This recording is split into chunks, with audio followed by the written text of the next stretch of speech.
இறை இயேசுவில் எனக் அன்பார்ந்தவர்களே, நம் ஜீவனுள்ள தேவனின் உயிருள்ள வார்த்தைகளை தினமும் கேட்பதன் மூலம் உங்களுக்கு நன்மையும் ஆசையும் உண்டாவதாக.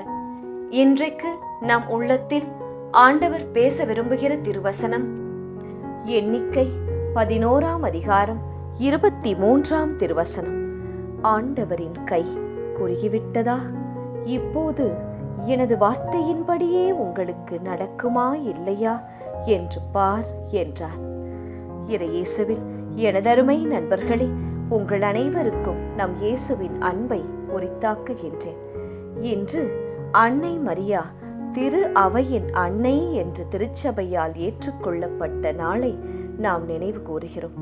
நம் அன்னை மரியாவிடம் நமக்காக தன் திருமகனிடம் பரிந்து பேசி அவரின் மேலான இரக்கத்தை நமக்கு பெற்று தரும்படி செபித்துக் கொள்வோம்.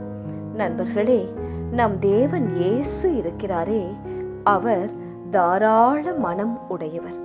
அவர் அனைவருக்குமே கொஞ்சமாக கொடுக்க மாட்டார்.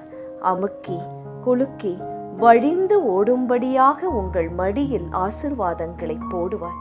அதை நீங்கள் விசுவாசிக்கும் பட்சத்தில் தாராளமாகவே பெரியதாகவே நிரம்பி வழியும்படியான ஆசீர்வாதங்களை நீங்கள் ஆசைப்படலாம்.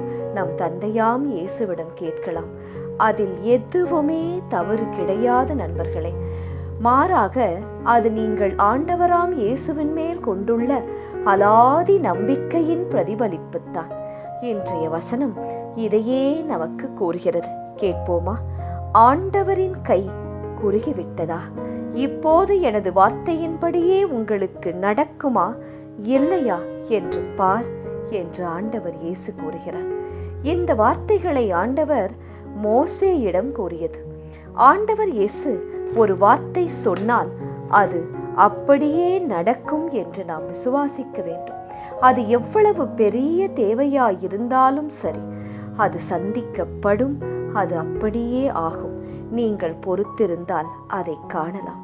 உங்கள் குடும்பத்தில், உங்கள் பணியிடத்தில் இயேசு என்ன செய்வேன் என்று உங்களுக்கு வாக்களித்தாரோ, அவர் சொன்னாரோ, அது அப்படியே நிறைவேறும் நண்பர்களே. இதை நீங்கள் நம்புங்கள். இயேசுவின் கைகள் அது குறுகியே போகவில்லை, விசாலமானது. மோசே ஆண்டவரிடம் கூறுகிறார், என்னோடு இருக்கும் காலாட்படையினர் மட்டும் 6 லட்சம் பேர் உள்ளனர். ஒரு மாதம் முழுவதும் உண்ண அவர்களுக்கு இறைச்சி தருவேன் என்று நீர் சொல்லியிருக்கிறீரே ஆண்டவரே, எப்படி தருவீர்? அவ்வளவு ஆடும் மாடும் கடலின் மீன்களும் எப்படி கூட்டிச் சேர்க்கப்படும் என்று ஐயத்தோடு கலக்கத்தோடு கேட்கிறார் மோசே ஆண்டவரிடம். அந்த கேள்விக்கு ஆண்டவர் நம் தேவன் கொடுத்த பதில்தான் இன்றைய வசனம். என் கை குறுகிவிட்டதா மோசே? நான் தருகிறேனா இல்லையா என்று பார் என்று மோசேசிடம் கூறுகிறார். ஏன் மோசே அப்படி ஒரு கேள்வி கேட்டார்? இவ்வளவு பேருக்கும் 6 லட்சம் பேருக்கும் ஆண்டவரால் இறைச்சி கறி உணவு கொடுக்க முடியும் என்று அவரால் நம்ப முடியவில்லை. அவர் நம்பவும் இல்லை. சந்தேகப்பட்டார், திகைத்தார். இது எப்படி ஆகும்? சாத்தியமில்லையே. அவ்வளவு ஆடு மாடுகள் மீன்கள் என் கண்களுக்கு தெரியவில்லையே என்று உலகத்தை பார்த்தார். ஆண்டவரை நம்பவில்லை. அது எப்படி முடியும் என்று கவலைப்பட்டார். ஆனால் நம் கடவுளோ சர்வ வல்லவர் நண்பர்களே. சகலத்தையும் அதன் காலத்திலே நேர்த்தியாய் நடத்தி முடிப்பவர். அதற்கான வல்லமை நம் ஆண்டவரிடம் உண்டு. உங்கள் காரியத்திலும் அவர் நிச்சயம் செய்வார். கொடுத்த வார்த்தையின்படியே செய்வார். சோர்ந்து போய் இருக்காதீர்கள். விசுவாசத்தை வாய் திறந்து அறிக்கையிடுங்கள். இயேசுவே, உமது கை குறுகி போகவில்லை அப்பா. எப்போதும் எங்களை ஆசிர்வதிக்க தயாராகவே இருக்கின்றது. பாதுகாக்க, குணமாக்க உமது நீட்டப்பட்ட நிலையில்தான் உமது கை என்று உள்ளது. இதுவரை நடத்திய நீர் இனியும் எங்களை நடத்துவீர் என்பதை நான் மறந்து போனேன் இயேசுவே. பயந்து நின்றேன். வெட்கப்பட்டு விடுவேனோ என்று அஞ்சினேன். ஆனால் இன்றைய நாள் வார்த்தையின் மூலம் நீர் இன்று எனக்கு உறுதிப்படுத்தி விட்டீர், உமது கை குறுகி போகவில்லை என்று. இதோ உமது பிள்ளை உம்மிடம் ஜெபிக்கின்றேன். என் ஜெபத்தை கேட்டருளும். அன்று சந்தேகப்பட்ட மோசேவின் கண்களுக்கு முன் 6,00,000 பேருக்கு கறி அளித்து உணவளித்தீரே, அதே போல என்றும் எங்களுக்கு செய்யும். ஜெபிக்கலாமா? இயேசுவே, எத்தனையோ நோயாளிகளை உமது கரத்தை நீட்டி தொட்டு குணமாக்கினீர்.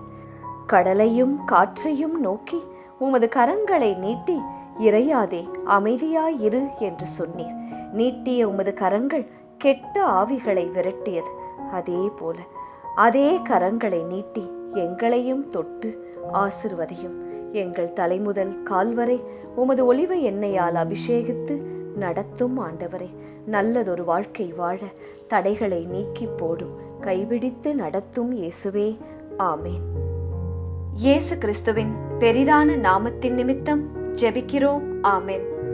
ஒவ்வொரு நாளும் உங்கள் உள்ளத்தில் ஆண்டவர் பேச விரும்புகிற இறை வார்த்தையை தெரிந்து கொள்ள ரோசரி பிரேயர்ஸ் சேனலை சப்ஸ்கிரைப் செய்யுங்கள். மேலும் உங்கள் நண்பர்கள் மற்றும் உறவினர்களுடன் ஷேர் செய்யுங்கள். நன்றி.